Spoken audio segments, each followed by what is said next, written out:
dans le prochain épisode de Un si grand soleil. Tandis que Tom est en danger de mort et ne peut plus compter que sur Virgile, Ludo hésite entre deux femmes.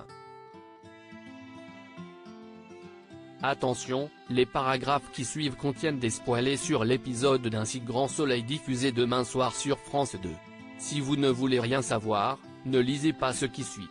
Mercredi 13 septembre 2023 dans Un si grand soleil. Virgile cache Tom pour le protéger sur un parking. Virgile retrouve Tom qui, paniqué, lui annonce que Stan a été tué.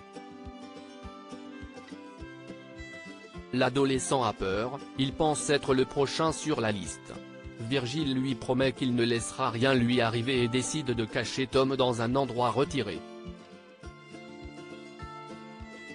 En parallèle, Yanis fait le tour des bateaux à la marina, à la recherche de Tom, mais en vain.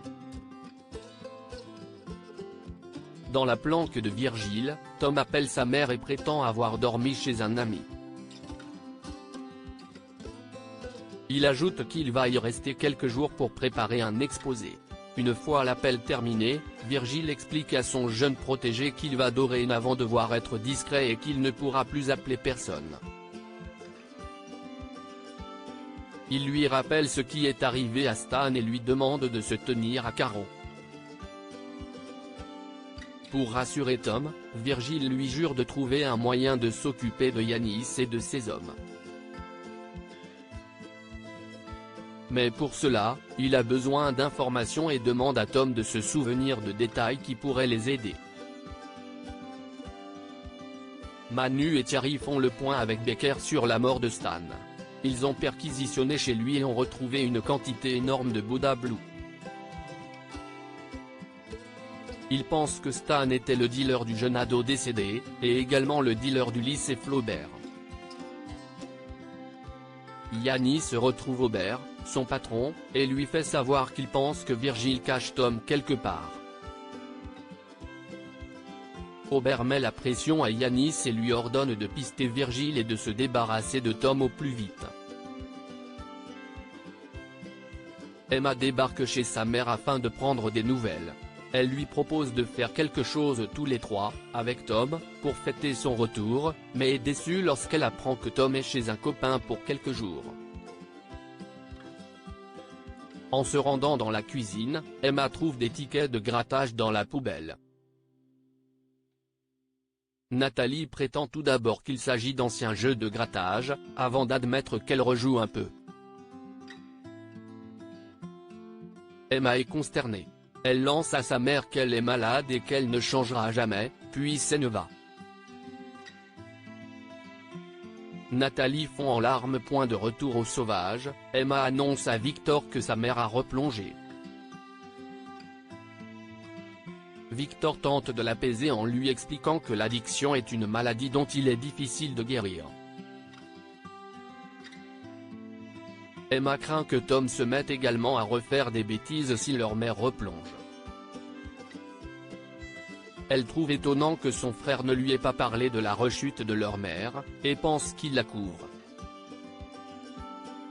Elle est décidée à ne pas le lâcher. Point au commissariat, Manu regarde attentivement le listing d'appels de Stan. Il découvre que le numéro de Tom revient à plusieurs reprises. Manu part alors confronter Virgile sans attendre. Il a fait le rapprochement entre Stan, Tom et le trafic de Buddha Blue au lycée. Mais Virgile fait mine de ne pas comprendre et de ne rien savoir. Agacé, Manu assure à son ami que s'il protège Tom, il ne pourra rien faire pour lui. Mais Virgile campe sur ses positions et promet que Tom n'a rien à voir avec tout ça. Ludo hésite entre Jade et Noémie durant sa pause. Jade appelle Julie et lui apprend qu'elle a trouvé un studio à louer. Le seul problème est que le propriétaire exige un garant. Julie lui propose alors sans hésiter de l'aider. Elle se dit prête à demander un crédit à la consommation si besoin. Jade la remercie. Julie poursuit sa liaison avec Sylvain, qui lui a rapporté un souvenir de son voyage en Sardaigne et lui apprend qu'il va bientôt partir aux Baléares avec son voilier. Mais Julie ignore que Sylvain lui ment sur son activité professionnelle. En vérité, il travaille dans l'informatique. On le retrouve en effet chez Elle Cosmétiques, où il tente de réparer l'ordinateur de Léonore. Jade appelle Ludo et lui annonce qu'elle a trouvé un appartement. Elle lui propose de lui payer un verre ce soir pour fêter ça. Gêné, Ludo décline et prétend qu'il est très pris par les préparatifs du mariage d'Alix. En fin de journée, Ludo retrouve Alix. Il lui raconte que le retour de Jade le perturbe. Il pense à elle, et en même temps il cesse de rapprocher de Noémie et a envie d'être avec elle. Il ne sait pas quoi faire.